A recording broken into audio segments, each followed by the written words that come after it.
have to rewatch it. All right, timer. Starting the timer now.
Ow! I forgot that Cody Rhodes was in AEW. Yeah, well, because I'm Vicious Circle Fire. Ow! That's good shit, pal. There will be no safe word. The main event.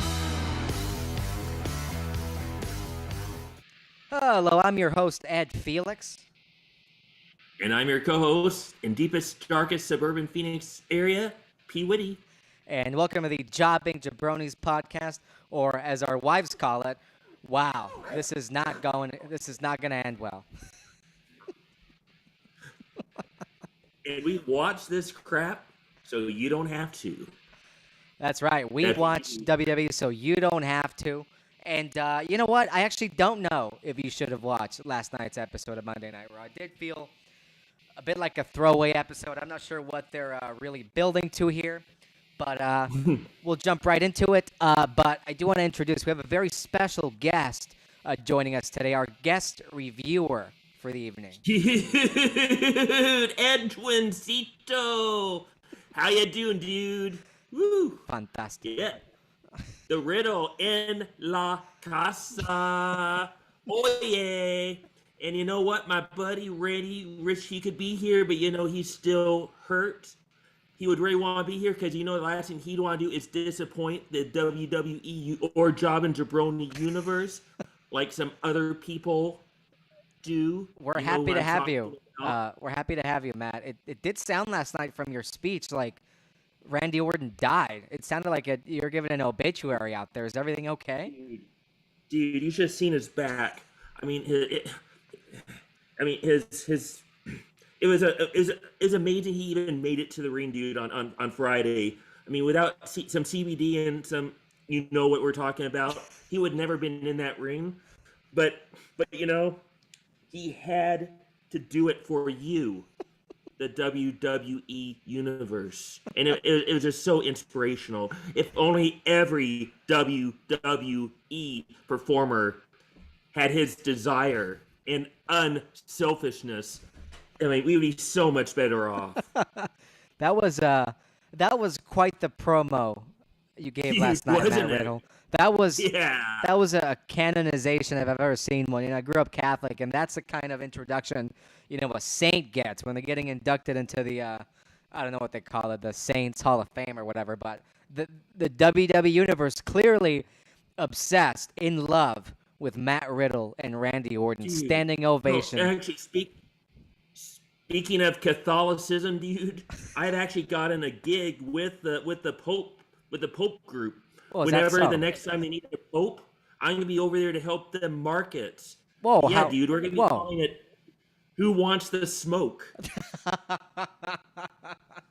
It's gonna be awesome. I don't know if it's next month or next year or 10 years, but who wants the smoke? You heard it here first, dude. I don't know if it's the same color of smoke, but it should work out. They're going to have multicolored smoke for the next one. It's going to be amazing. Hopefully Randy will be feeling better by then. He can join me in the Vatican. We can go scootering around. It'll be awesome. That would. So, yeah, we did open the show with that Matt Riddle promo.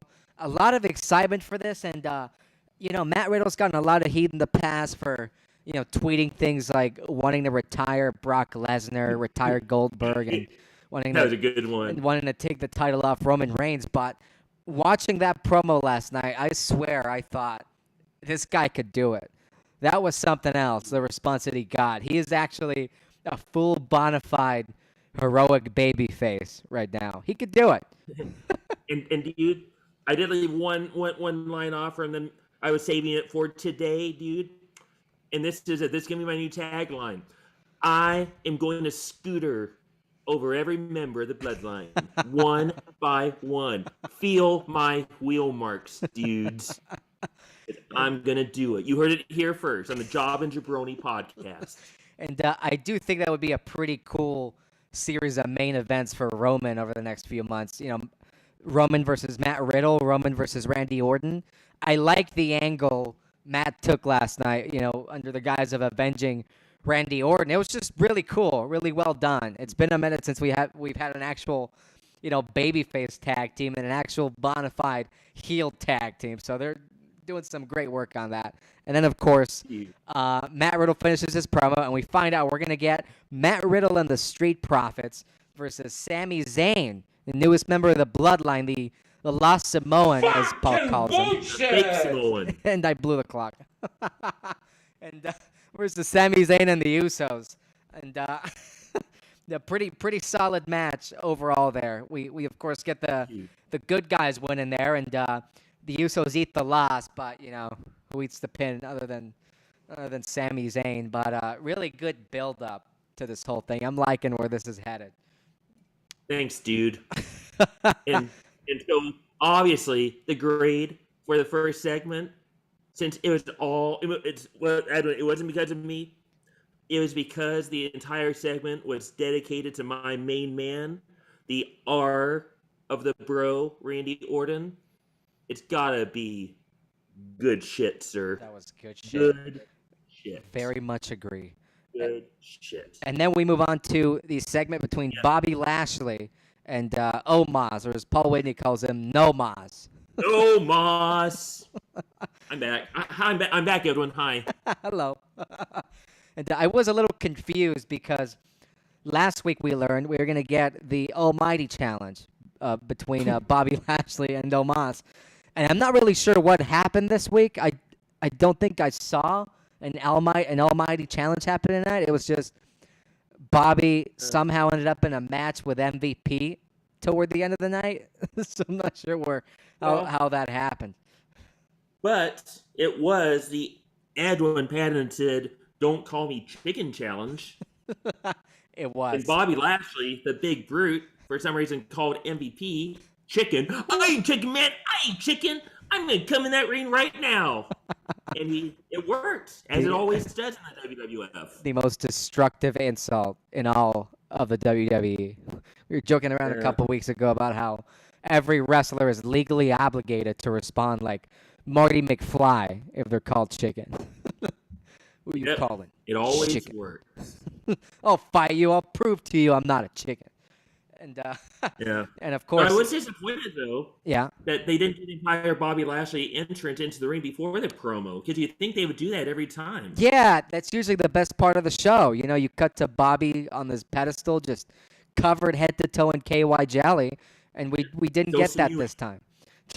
No, so I was disappointed. I mean, big letdown. And sure, he got his entrance during the match, but you could do it twice. We've had episodes where Cody Rhodes makes an entrance 6 times during the same show with fireworks. Yeah, and Bobby's not asking for a lot.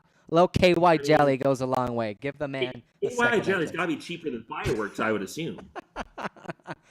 Which maybe not the.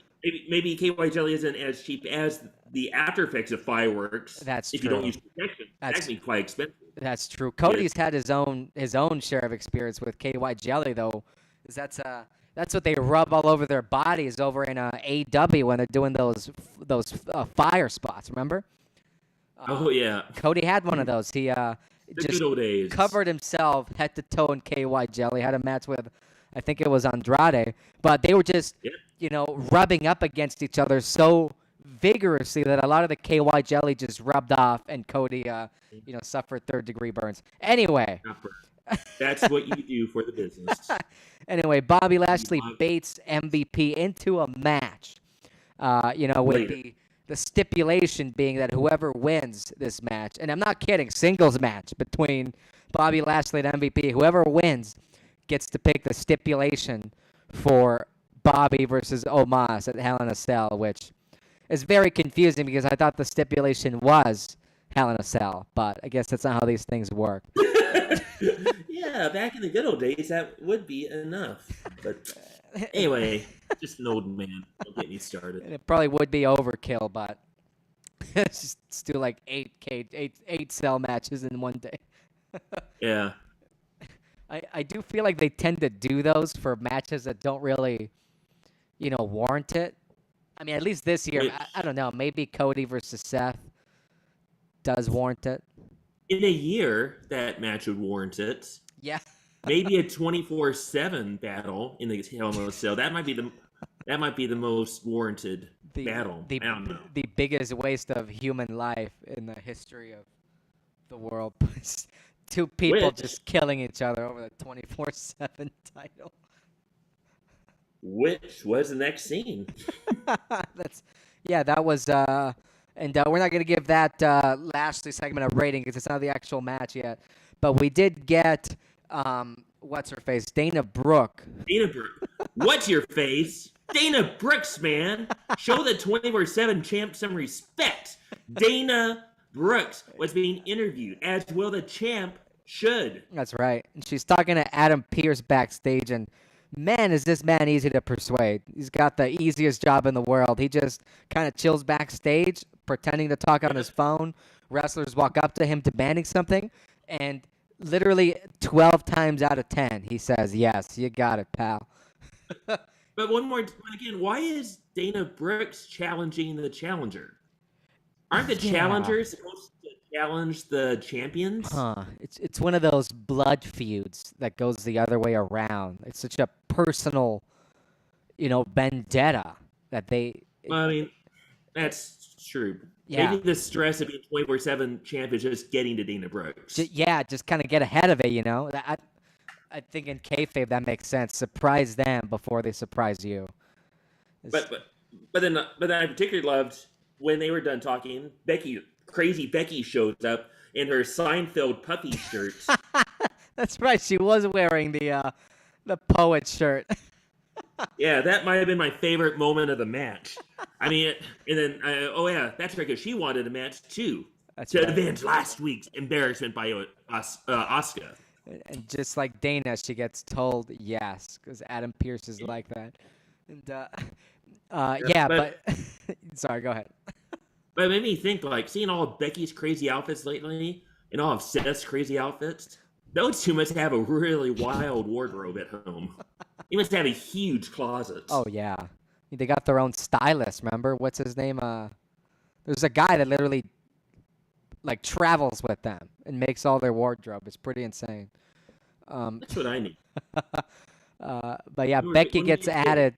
Becky gets added to. Well, she doesn't get added yet. She's gonna face. Not yet. She's gonna face Asuka for the opportunity to get added to the Women's Raw Championship match at Hell in a Cell because Adam Pearce is an idiot and clearly doesn't watch the show that he manages. Because I don't know about you, but what I saw last week was Becky Lynch attempting to cheat versus Asuka, hitting her with a weapon, and she got, what was coming to her.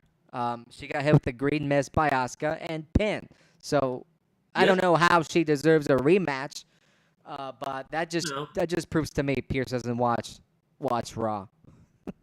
Or just one more time, WWF and I said F Panda, come get me. Just want to take the easy way out, three-way. Neither Bianca or Becky will take the fall in the three-way, and Asuka will be thrown to the wolves one more time. Yeah. She might be the most talented of the three. Yeah, sadly, I do think Asuka's going to eat the pin. I have heard rumors swirling online that there's a Bianca versus Becky is the working program at some of the house shows, which is weird considering her upcoming matches with Asuka. But it kind of looks to me like, they want to run Becky versus Bianca through SummerSlam again. Yeah, that makes sense. Which is interesting. Oh, but my other disappointment in that scene was I thought for a second when they started talking about a three-way match that Becky sensed some confusion in Adam Pearce's brain and was going to give a very concise definition, impassioned description of what a three-way match is. Rewatch, I think there's one moment it looked like, you know what this means. Paul and I have been talking about how, for some reason, WWE and through the announcers is obsessed with explaining to us how every match type works. Starting with the I quit match. The simplest idea ever. You say, I quit. But they had to waste 5 minutes of WWF live pay-per-view time to explain it in most dramatic Shakespearean voice possible. I'm telling you, it's proof that the current head writer, the guy in charge of all writers in WWE, also doubles as the head writer for Dora the Explorer. That is how the match types are explained. And that's what we got, when they were explaining it over Backlash. Can you say renuncio? That means I quit in Spanish. And then there's Corey Graves. That's right. I was also going to say, going back to Dana Brooke for a second, I've thought about this, and I do love the idea of the challenger or the current champion challenging the challenger before they have a chance to be challenged. Because if I was Dana Brooke, I'm 24/7 champion, the most important championship in the history of our sport. I would be, a ball of anxiety waiting for somebody to try to roll me up while I'm on the toilet doing number 2. So I'm going to get ahead of that. I'm going to jump in front of that and go straight to Carmella and beat her up before she can pin me in the toilet. Ooh, that'd be a good marketing opportunity for Dana Brooks, too. For constipation medicine. She can get on those Activia commercials if... Yeah, as 24/7 champion, I'm often constipated because I just don't want to sit down and do it. Whatever. I don't have a problem. And our next segment features Must be a match. I wish, but it's not. Because first, before the match, we get the Judgment Day addressing the crowd for what feels like 5 hours. It did. Man, but at least Edge was able to walk to the ring again. He wasn't in his comfy chair. That's right. Movable He wasn't faking. Yeah, he wasn't pretending to be an invalid this week. Good for Edge. But man, and he did look very leathery. It did. And man, were they leathery this week? Boy, these guys and gals can talk. I don't know about you, but the House of Black from Wish thing they're doing right now bores me to tears. It's just, oh man, it's just so drawn out. The promos are so cookie cutter cult stuff. I mean, like straight from Scientology. I mean, Edge looks like he should be the new leader of Edgenetics. He does. He does. And I'm also not a fan of him cutting his hair. That was tragic. He had beautiful hair. No, but Vince whose hair will Vince? He'll cut everybody's hair. He will. He doesn't respect the sacred. But he'll do it to me. He'll do it to anybody. He will. But they did create the big question: who is going to join Judgment Day next? Who is it gonna be? Is it gonna be Tommaso Paparino Ciampa? Yeah, Pepperoni Piazza? Luigi Pepperoni is his new ring name. Corey Gray. Oh, but speaking of Edge, though, I did have one important thought for him. When he was talking about how he was like insulting the WWE universe, how they're just a bunch of sheep. They just follow. They don't do anything. Hey, Edge, why don't you stop being a sheep and try to unionize the locker room? Huh? Be a real locker room leader.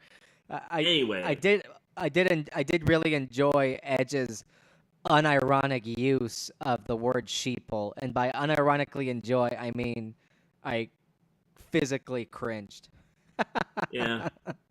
Yeah, no, that group doesn't do anything for me. I was excited at first. I thought it might do something for Damien, but he's done even less since joining Edge than he did before. Yeah, Edge is honestly, probably my top 3 favorite wrestlers, and I do feel like it's been a couple misses in a row with the AJ matches and now this. It's just, I don't know. It's just too cookie cutter. Yeah, what's that? Given your love of Edge, have I ever shared to you my thoughts of how they should have brought Edge back with Christian? No, how?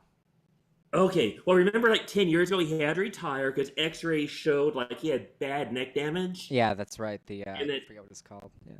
And then Christian was like, but then my theory would be 10 years later, Edge would find out those X-rays were manipulated by his seemingly best friend so that Christian could get Edge out of the picture and Christian could get the fame. That's right. In the WWE.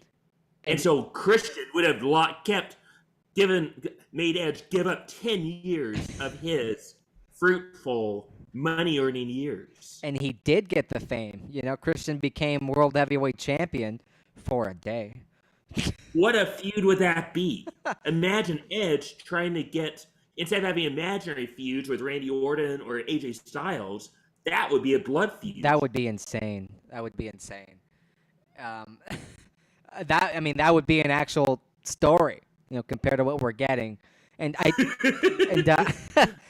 do like the too sweet pairing with Balor, AJ, and Liv, but I don't know. I just feel like these types of stories just don't work in 2022. Like, yeah, you're all sheeple and you should join us, and we're bad, and it's just so boring. Yep. But then also, at the end of the match, after the Judgment Day 1, and they do the beatdown on AJ, where is Finn Jobber? That's right. He got laid off for the week. Or was he with Kofi doing New Day business, or is he doing Bullet Club business? I like to think people just get sent home randomly, depending on how much they overspent on the pyro budget for Cody. They were like, you know what, we already blew it on Cody now. You're going home tonight, Finn. And the entire match also on Liv Taylor on her pants. There's something on her back that said "Watch something." Could you ever tell what was it? Watch this. I couldn't. I feel like it wasn't written legibly enough. It wasn't big enough. I mean, I don't think I'm being wrong if I'm paying attention to her booty, trying to read what's on her booty. Is that wrong? I don't think so. It's like when people would wear those shorts back in the day that said "juicy" in big bold letters. Like, I don't know. They're there. Yeah. What are you supposed to do? Or Larry Bird in his short shorts in the mid '80s basketball. Yeah. I mean, he had to look, right? Yeah. I mean, I just felt like kind of bad doing it, but it's there. It's like watch something. What is it? It's watch this. Yeah. Watch me. Watch out. Does she have monkeypox? I don't know. God, I hope not. But monkeypox would probably do a better job at taking down Rhea Ripley, because Liv just got destroyed by Rhea during that match, and which is sad because, as we were discussing last week, the Judgment Day needed to recruit a woman to be able to, hit the woman on the Judgment Day's team, but Liv isn't doing it. But damn if I didn't enjoy watching her. I think she's improved a lot. Yeah, I think Liv will be in that group very soon. Yeah. Edge will give her whip back, and she will regain her power. I could see that. And a whip could really help the group, I think. It really could. Yeah, we'll see what happens when Finn allegedly returns next week. But can we get a rating on the AJ Styles and Liv Morgan versus Judgment Day match? Yeah, man. I kind of see your point that like that stuff just isn't like Edge well written like my stuff is, man. But at the same time, what I saw in that ring, Edwin, was five people. Yeah, three fingers in one hand, two fingers on the other. Yeah, that's five. 5 people in the ring doing it. They showed up for the WWF universe, even though I'm sure they were tired and beaten up from all the stuff they have to do. So I gotta say, it's good shit. Respect. I mean, could have been better. Sure, every plot line can be better. Because none of us are given perfect plots when we're working. That's right. But we do the best we can. Why? Because we are professionals who show up to work every Monday, Friday, and sometimes Sunday night. Not sure what you're implying here. That is what you do when you're a WWE entertainer. You better not be talking about me, because I'm here every episode, but I kind of get the sense you're implying there's people out there that don't show up to work. You know who I'm talking about. Wink, wink. You know what I'm talking about. I Vince McMahon. He didn't tell me these lines. Nope. But you know what we're talking about. Wink, wink. But that was good shit, Edwin. Good shit. And man, I expect Vince to feed, Sasha and Naomi shade through the announcers, but to do it through you, Matt, can't respect that. I can't believe they do you like that. You're such a wholesome guy. Dude, getting the biggest push in my career. I gotta do what I gotta do, man, okay? Okay. See you later. See you later, Matt. Bye. And I shall return, unlike some other people. Bye-bye. And we move on to, I know my favorite segment of the evening, and probably yours too, Paul, because we get Jerry the King Lawler is back, baby, and he is interviewing none other than former, Disney star Veer Mahan. True story. Yeah. The interview consists of, Jerry Lawler baiting Veer Mahan, talking about the Mysterios jumping him and all this other good stuff, and Veer responding exclusively in funny noises.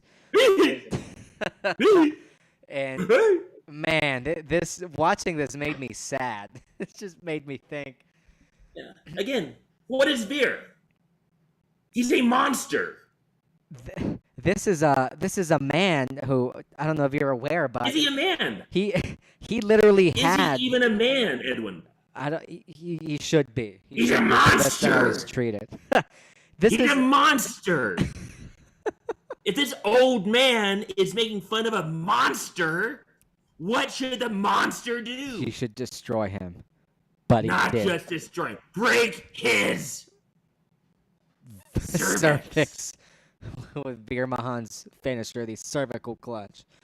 And think of how good breaking that Hall of Fame cervix would make Veer Mahal feel. But of course, Veer, no one can ever touch Jerry Lawler again because he had that little heart attack like 12 years ago. Wow, it's already been that long. That's insane. And he's he's still wrestling. He still wrestles every now and then. Not in the WWF, though. Oh, yeah. It's just In classic. the WWF, you cannot touch Jerry Lawler ever again. He actually had I believe, a match with Enzo Amore. It was a casket match last year in Memphis. But I was going to say that this whole thing made me sad because, Veer Mahan, this is a dude that had a Disney movie made about him. I'm not sure if you're aware. It was called, The Golden Arm or something, about his upbringing. He's apparently quite Serious? Yeah, it was apparently quite I had no idea. quite the icon. And look, I'll look it up right now. What was it called? The Golden Arm with Veer Mahan? Huh. I have to look for that. Next time I'm at Blockbuster. Yeah, I can't find it right now, but he's apparently had quite the story. He was a professional athlete for a long time, had that Disney movie made about him, and now He still is. He's the ultimate professional athlete, Edwin. What are you talking about? now he's just He's a WWE entertainer who shows up for work every week. a generic foreign heel is just not doing it. It just feels so weird. It's like, I don't know, some writers are just allowed to really go all out and make some good stuff, but every other segment is just what we've done for 30 years, generic screaming foreign heel gimmick. And maybe I should point out, in case any pro Sasha Naomi people are thinking I'm being a real turd today, I am really not meaning to disrespect Sasha and Naomi. I'm just trying to play into what I think is a work that is continually going on, and that they will be coming back soon and will kick the ass of everybody that's been disrespecting them, including you, bro. So please don't send hate mail that I'm being mean to Sasha, because I mean this in the most respectful way, because I think they're doing the right thing. I want them to come back playing the same role and kick some ass. I just wanted to make that clarification, Edwin. And I do believe your theory that they're going to have a Summer of Punk angle. It's what makes sense to me. I think it's going to happen. I believe that. And So anyway, sorry to interrupt. Just wanted to get that out. The more we repeat it, the more I believe it. But that was it for the Veer segment. And then of course the Mysterios come out and jump him again.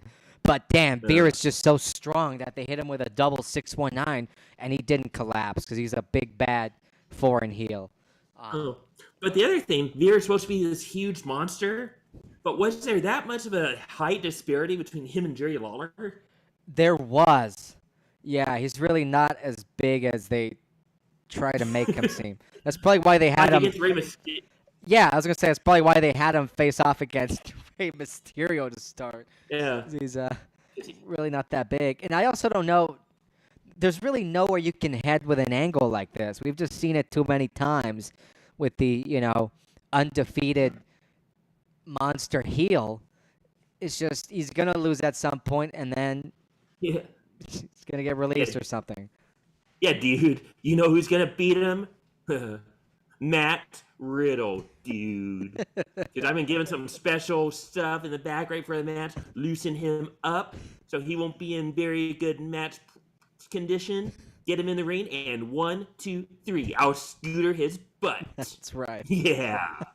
I'll roll over his cervix for a change on my scooter, dude.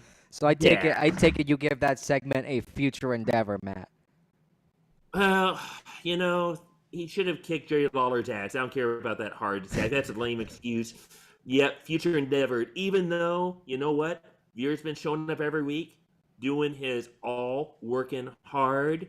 I mean, I see great things for him, unlike you, dude. Hey, maybe a tag team with me.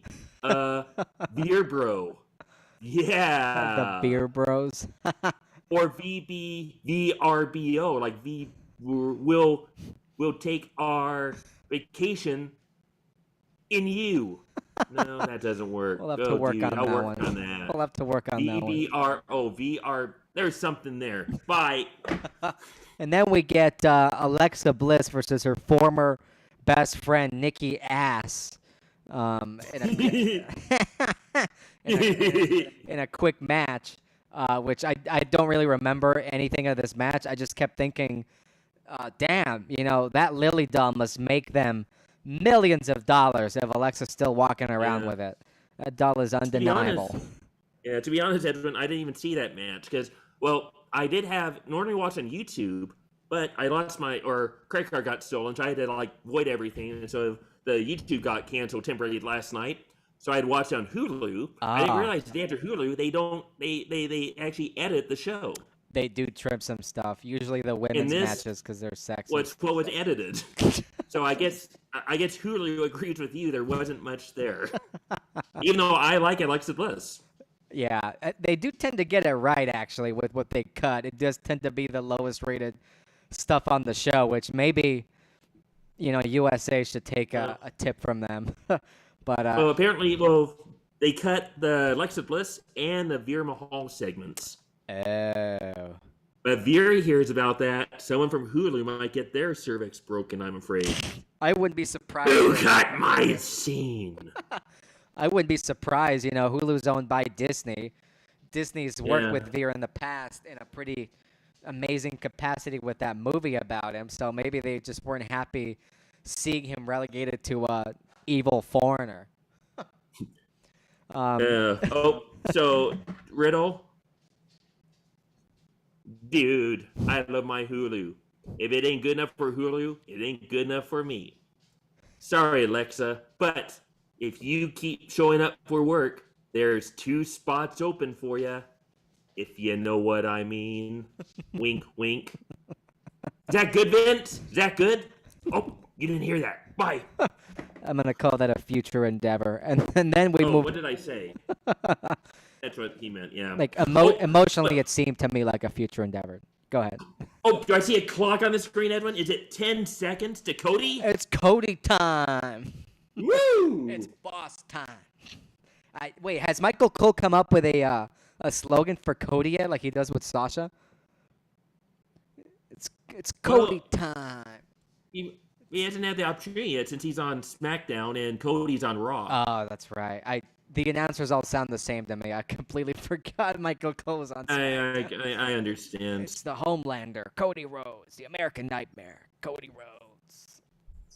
But I gotta say, if Seth keeps bad-mouthing Cody like he did last night, he's really gonna become a fan favorite. He really is. Talking about why does Cody have a clock? That's a good point. Who cares about Cody? I don't know. Yeah. Who's been loyal to the WWF for over a decade? Seth? I mean, he's really the babyface, isn't he? That's right. Seth has been the consummate face of WWE, and he gets jobbed out to the founder, one of the founders of AEW.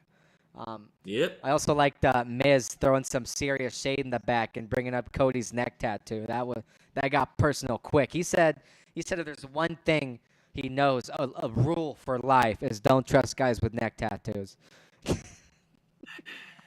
Yep. Which I'm surprised Vince let him say, because they've been trying to completely ignore the existence of that tattoo since he debuted. But chest tattoos are perfectly fine. Rib tattoos. Right, dude? Yeah. So we, of course, got Cody Rhodes versus The Miz. And this match was a botch fest. It was wildly entertaining just to how badly they effed this up. There was just, I think Cody kind of went in there and maybe, I love The Miz. I think, if you watch all the documentaries they've done about him, the dude deserves every penny that he's made in wrestling. He should be president. He really, I think Cody really overestimated what The Miz could do. There was a couple really awkward spots. A super botched sunset flip pin by The Miz. There was Cody attempting some sort of a weird cradle submission, but like they didn't have enough. He didn't have enough momentum to actually pull The Miz up on his knees, and he just kind of fell. It was. Oh, we're stuck and we can't get up. So they probably went to the back and threw a nice fit because that match was terrible. But it didn't really matter because it ended in disqualification anyway. Seth Rollins coming out to continue to ignite the fuel before their Hell in a Cell match. And this was a really good spot, actually, because earlier during Cody's entrance, Cody had done as Cody does, and he gifted a young fan in the audience his weightlifting belt, the American Nightmare weightlifting belt. Yeah, that's so sweet. But then when Seth came out to interrupt, leading to the DQ finish, he went and stole the belt from the kid. Just took it. What a heel. This guy knows how to work. Bravo. And not only did he steal the kid's belt, he used it to whip his hero, Cody Rhodes, right in front of him. And then he should have given it back to the kid with blood on it. And WWE's been on a roll. They just really want to show us children crying. Well, So they had that montage on SmackDown of all the kids crying when RK-Bro was getting brutalized by the Roman bloodline. Reigns. But Yeah. really good detail, though. After Seth finished whooping Cody, Cody actually went over and grabbed the belt and returned it to the kid. That's what good guys do. I thought that was very well done. Every time I see Cody come out, as boring as some of his promos are, I just know he made the right choice. I'm sure in the pocketbook he is. If he did that in AEW, gave his belt to a kid in the front row, the kid would be such a mark. He would just throw the belt back at Cody.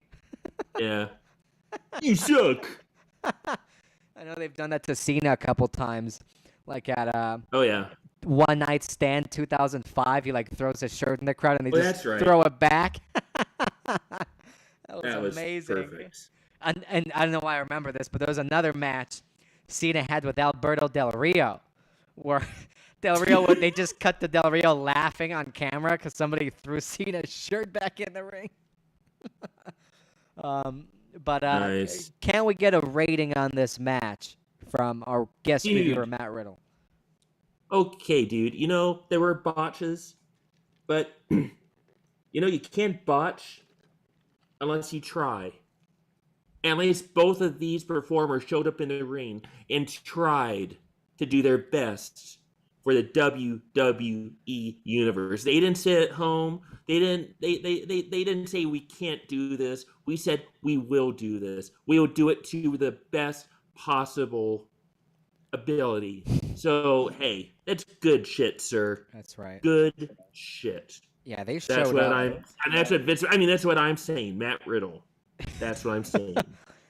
Yeah, these Way guys. to try. These guys showed up and they worked. Get it? The Sasha and Naomi situation is a work. It's in the description. It's a work, people.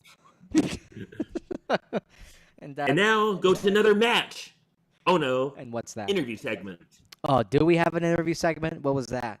Yeah, it's the best interviewer in the WWF right now, Raw or SmackDown. Asuka. Ah, yes, the best promo, hands down. Asuka, completely not kidding. She actually is the best. She probably has the most limited English vocabulary, but she tells so much through not just her words, but her actions. She's a true It's the- Shakespearean thespian. She talks with her Yes. body. And what she said was, I know what's happening to me right now. I'm going to lose to Becky because I won last week. This is 50-50 booking. And it will be a 3-way, and I will be screwed at Hell in a Cell. Okay. Yeah, Asuka's body talks just like my body talked earlier when I had that new Mexican pizza from Taco Bell. Well, she was the original TikToker. I like to imagine if they just translated Asuka's lines live, she'd probably be just actually shitting on the booking and the writing, like total smart, like, hey, like, I'm just gonna lose to Becky this week, right? Because I lost to her, beat her last week. It would just be shitting all over the writing. oh shoot! Forgot about one other thing. After Cody got beat up, okay, he's supposed to get beat up in the ring. His leg is hurting. There's a 3-minute ad break, and next thing you know, Cody is coming out of the doctor's office. Oh yes, he is. It's like that was a quick, and he was saying like he was okay. But that's like the quickest doctor's check of all time. If he got from the ring to the doctor's office and the check in 3 minutes. That doctor did not give 2 shits. He's the same doctor that kept giving CM Punk the Z-Packs 10 years ago. Exactly. Yeah, Cody just walked out of this thing. His knee was dinged up. And, yeah, I can't imagine that doctor did a lot of radiography work, see if there was, any issues with the knee. Just kind of sent him on his way. No, just the whole timing of that thing made me laugh. That was fast. And then we got a bit of a throwaway match between Ezekiel and Chad Gable, where Ezekiel rolled up Chad Gable. Kevin Owens comes out and challenges Ezekiel to a Hell in a Cell match. Oh, not a Hell in a Cell. Again, that always confuses me. I challenge you to a match at Hell in a Cell, just not in Hell in a Cell. But it will be at Hell in a Cell, and it will be a match of some kind. That drama. And Kevin Owens says he doesn't care who Elias is. He doesn't care about the results of the 23andMe test or the Ancestry.com results. He's gonna fight him at Hell in a Cell, and bring. Why, if he doesn't care? That's a great question. I care so little. I'm going to beat your ass. If he doesn't care about the match, why should we care about the match? Yeah, I kind of like that angle when they started it, and I don't want to sound like I'm whining about every segment, but what is even going on? That's what we there? do. We're WWE fans. That's what we do. We whine about every segment. But that's like my son, when I can't give him a reason why he should be studying algebra. Well, if you can't come up with a reason, why should I care about it? You don't care about it. I don't care about it either. Figure out your own shit, little shit. Yeah. But then we get the highly anticipated MVP versus Bobby Lashley in a singles match, with the winner determining the stipulation for Omos versus Bobby Lashley at Hell in a Cell, which is going to be, again, at Hell in a Cell. It's just not going to be a Hell in a Cell, but it will be a match. And I like the idea for this match. The idea of seeing Omos manager fight Bobby Lashley in his Power Ranger cosplay was pretty cool. A lot of complaints about them changing MVP's theme. So you had a banger. I didn't notice it. Yeah. No, I loved his old theme, the TikTok entrance. Yeah, they got rid of it. He also used to have that. Actually, I don't know if he did the big entrance balloon thingy. Oh, that's right. Oh, yeah. But Oh. yeah, not a long match, and ultimately, Bobby Lashley gets counted out, I believe, if I remember correctly. Yep. Leading to MVP determining the stipulation for their match at Hell in a Cell, and the stipulation MVP has chosen is Omos will be able to use as much KY jelly as he wants, and Bobby Lashley will have none. So that's going to make it really hard. That's going to make it really hard. Smart. I actually don't remember what stipulation MVP chose. Maybe he didn't announce it. Maybe I'll do it. I thought I may have read somewhere at least. It'll be MVP and Omos together in the ring against Lashley at Hell in the Cell. Oh, So a 2-on-1 handicap match. straight handicap. Because, of course, a Nigerian giant needs as much help as he can get when he's 7 foot tall. That's right. And that match would be cool if it took place in the cell. Handicap Hell in a Cell does sound pretty entertaining. Oh, and could I apologize, Edwin? I think I realized I may have misspoken on the trip for the Cody Rhodes trip because Hulu did not have the Ezekiel match against Chad Gable. Oh, they skipped that too? They skipped that one too. So Hulu might have that. Oh. That's probably why it made horrible sense to me. That's right. That's why it was down in the rain, and so it was a little bit. Actually, I don't want to apologize to you. I want to apologize to the doctors and medical staff of the WWF, and I did F Hannah for showing you some disrespect. And just apologize to the millions of Americans you've let down.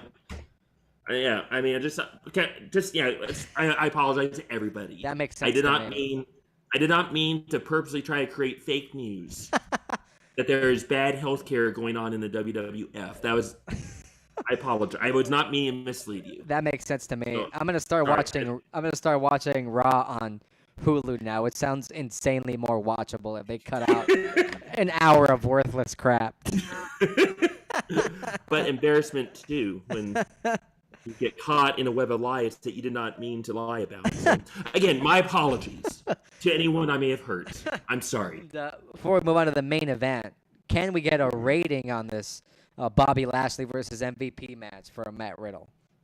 Dude, that Lashley, he is amazing. I mean, if Randy doesn't come back, maybe Bobby and me could Bobby Bro team or something. I don't know. We could lather each other up with KY jelly while getting some smoke, and we would be can't miss. Just like that match. I mean, anytime. MVP Lashley, good shit, bros.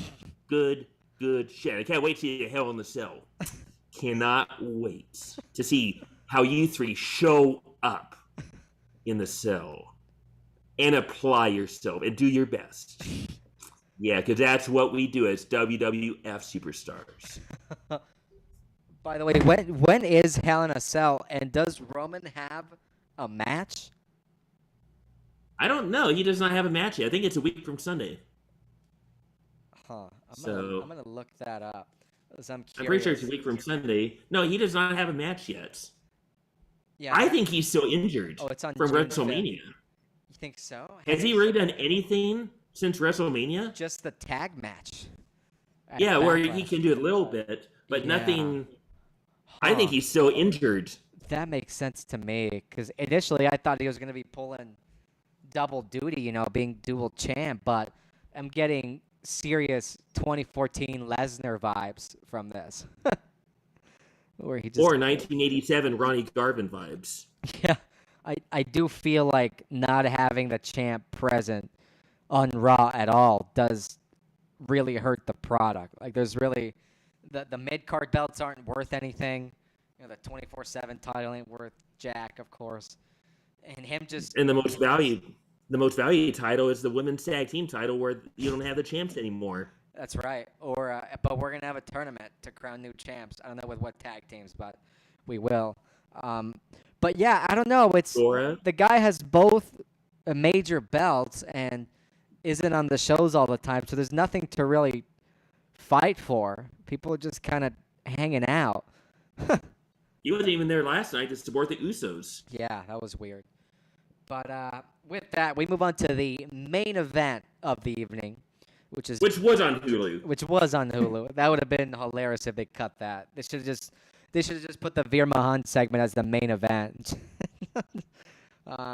We get Becky Lynch versus Asuka. If Becky wins, she gets added to the Hell in a Cell match with Bianca Belair and Asuka, turning the match into a triple threat for the title. And I think we all kind of knew how this was going to turn out. I don't think there was really a universe where Becky was going to lose this match. Nope. We have Bianca chilling next to the ring, just kind of observing. And when the champ chills next to the ring. It's mandatory for them to get assaulted at some point. Just like when you bring your family to ringside to support you, someone's getting waxed. And Bianca Belair gets kicked in the head by Asuka.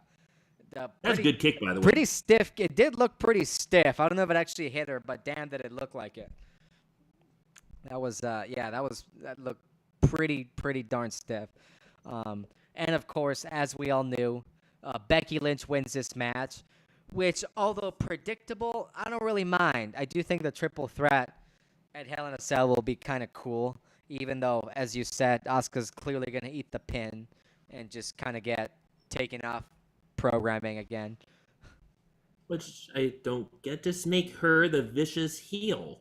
Yeah. Like the new Great Kabuki. Yeah. That scares everyone. Yeah.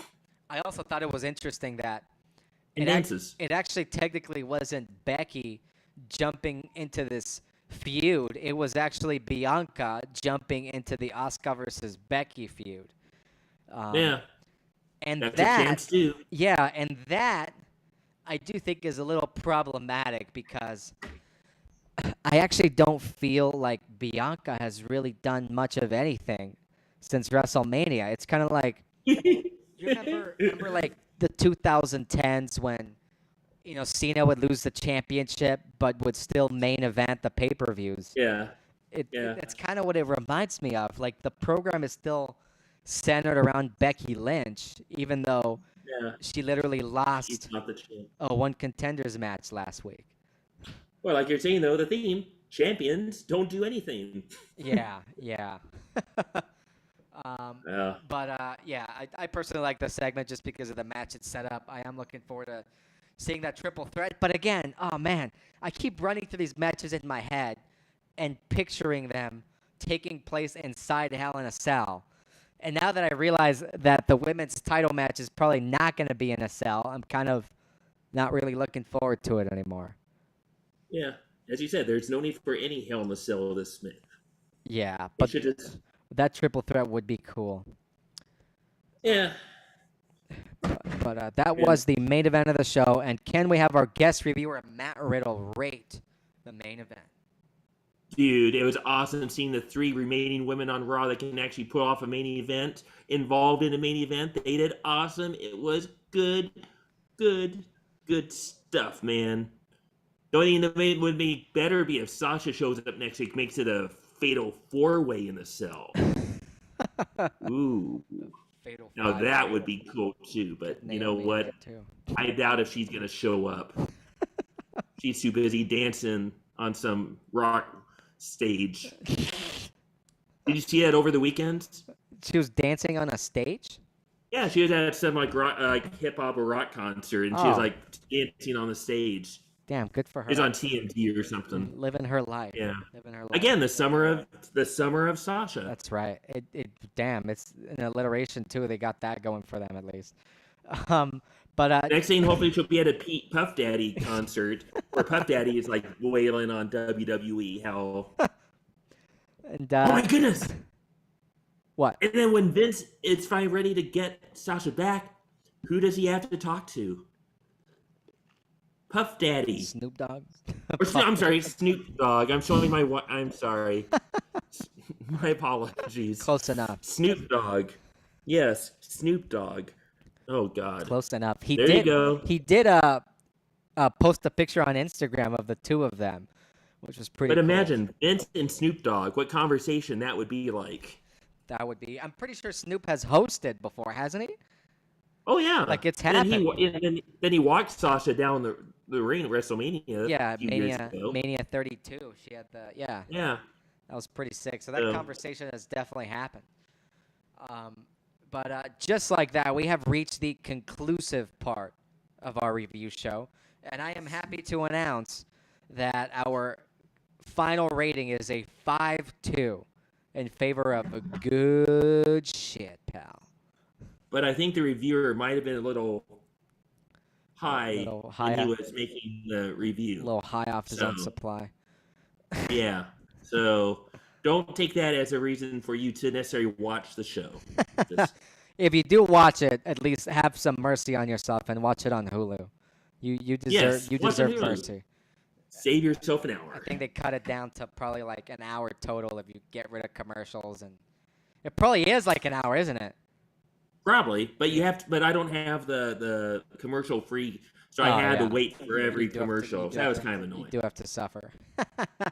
But But yeah, this episode of Monday Night Raw was pretty good shit. Even though I called it a filler episode to start this podcast, because that's how they all feel. But once you look at it in the once you look at it in the aggregate, it's all right. it could have been worse. And yeah, thanks a lot for joining us today. This has been the Jobbing Jabronis podcast. We do reviews of every episode of Raw, every episode of SmackDown, and all the pay-per-views. So we're really looking forward to reviewing Hell in a Cell. Premium event. Live premium, live pay-per-view event. And, yeah, it's going to be cool reviewing Hell in a Cell with their one Hell in a Cell match. So we're looking forward to that. Can't wait. But make sure to subscribe. You know, we got a lot of great new content coming your way. Working on a couple of really great pieces for you, comedy pieces to be precise. And thanks a lot to our guest reviewer, Matt Riddle, making the time to be here tonight, even though his pal, Randy Orton, is hospitalized at home or somewhere else. Dude, that's my pleasure, man. I'll give Randy your best, kindest regards there, Edwin. See you later, bro. And just like that, we're done. We will see you all next week. See you later.